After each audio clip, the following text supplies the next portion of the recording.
Okay, so while not much of a capital project, but a project in and of itself, the ambulance, just by way of a little bit of background as far as the need for this, I was updated today on calls for service, and we continue to track along the same lines where the current provider has been unable for the last several months with some uniformity to not be able to respond to approximately 20% of their calls for service in the City of Auburn. And what that does is it puts a stress on the rest of the system. Currently, we also have another third-party private provider in the city, that's AMR. They typically only have 1 or 2 ambulances available, and their primary responsibility is to provide advanced life support service in the county. So sometimes they're able to fill the gap, sometimes they're not. When they're not, we typically rely on the local volunteer fire departments. And this has been one of those opportunities that every once in a while I've stood at this podium and done my best to endorse or explain the value of mutual aid, fire mutual aid and EMS mutual aid. And there are times when it seems very one-sided, but we in the service know that most of the time that shakes out somewhere along the line. And I will tell you with utmost certainty right now, the mutual aid system has been to the benefit of the City of Auburn over the last several months. Our volunteer ambulances in the area, I honestly am amazed at how much they've been able to step up, but the ambulances in Owasco, Fleming 1, Fleming 2, Troop, Port Byron even at times, Saves ambulance out of Skinny Atlas.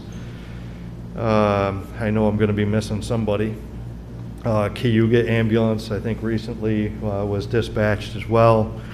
At any given time, 1 or more of those ambulances may be operating here in the city, and there are times when I've heard 4 of those agencies operating here in the city simultaneously or back-to-back calls.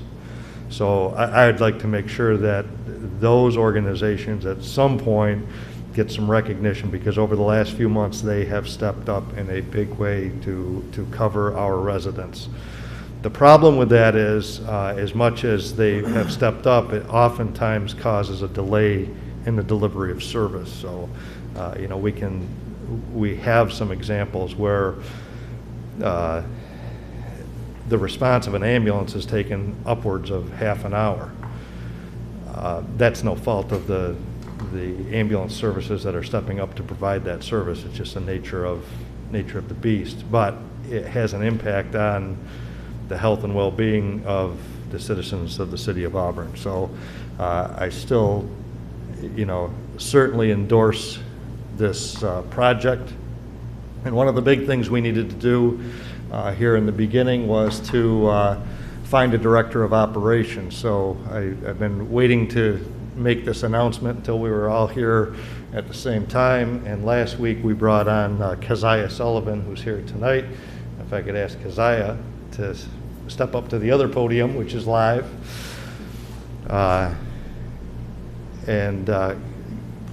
We had 17 individuals apply for this director of operations position for this ambulance service. 13 of those 17 were folks that were from the region, and then we had 4 from other places around the United States. And we had good, strong candidates apply for the position, and we went through a process of discussion to discuss the qualifications of each, and ultimately ended up interviewing a handful of candidates. And part of that process was it involved the fire chief, myself, and our medical director, who was Dr. Michael Girolman. One of these nights we'll actually have Dr. Girolman come in and be introduced as well. He's been a great partner for the fire department and really pushed our EMS service a long way. And so all of our candidates for this position and all of our future candidates will go through, for the other positions with this ambulance, will go through a similar process, which includes a physical ability evaluation, a skills evaluation overseen by Dr. Geralman, and an interview process, not to mention a medical evaluation and background checks and things like that. So with that said, our successful candidate for this endeavor is Kezia Sullivan, and I'm going to let Kezia introduce yourself and Sure. tell the council about your background. Good evening. I grew up in King Ferry, so I'm nearly a lifelong Cuyahoga County resident. I started working in EMS as a teenager with a volunteer ambulance, and I've continued doing that until now. I started my college education here at Cuyahoga Community College and had an associate's degree from there. And then I got a bachelor's degree in human biology, health and society from Cornell. And I have a master's degree in physician assistant studies from Lemoyne in Syracuse. I primarily worked as a PA for the last 15 years in either emergency room or urgent care settings. But I continued working in EMS on the side, and I was happy to have this opportunity to do it full time. I do want to just update on what we've been able to do since last week when I started. So we have 2 ambulances that are going to plan to be delivered in 2 weeks. So that's great. We went out and looked at those. And tomorrow is our deadline for applications. So we're going to be starting to interview candidates in the coming weeks. I have contacted the representatives for the New York State Department of Health Bureau of EMS and the Central New York Region EMS. And they're going to be working with me going forward to make sure we're compliant with all state and regional regulations. We've also been working on getting quotes for uniforms, patches, equipment, supplies, the electronic medical documentation, and we're going to be compiling that and choosing vendors. We've started talking to ambulance billing companies because that's really an important component of this. And we're putting together an RFP that should be posted soon, and then we'll be accepting bids for that service. We have a lot to do in a short amount of time, but I'm taking this position very seriously, and I'm committed to working very hard to make sure it's successful for the City of Auburn. Do you have any questions? Councilor Cutting? Yes, I just want to say that I welcome aboard. Thank you.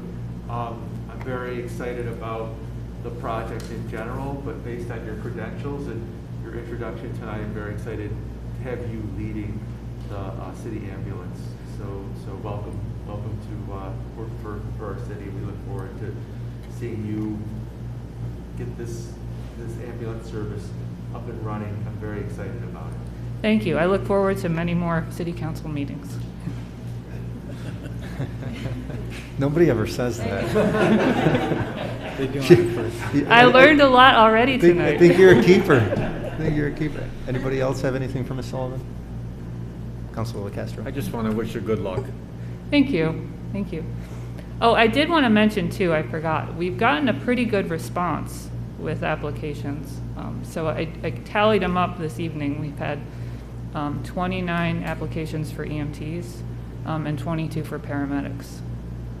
So I'm very happy to see that we're going to have a nice pool of applicants to choose from. Excellent. I'd like to reiterate my colleagues' congratulations and best wishes. I do have one quick question. Yes. As you're going through this process, when do you anticipate the first ambulance coming online? Our official plan is to start November 1st. However, if we have all components in place before then we'll start sooner. If we have state approval, if we have regional approval, if we have the vehicles, we have the equipment, we have the people, then we start as soon as we have that. So every day I'm trying to get as much done as possible so that we can be ready as soon as possible. But I do want to, even November 1st is a tight deadline, so we'll do the best we can to get it as quick as possible. But Understood. November 1st is the official start date. Understood. Thank you. You're welcome.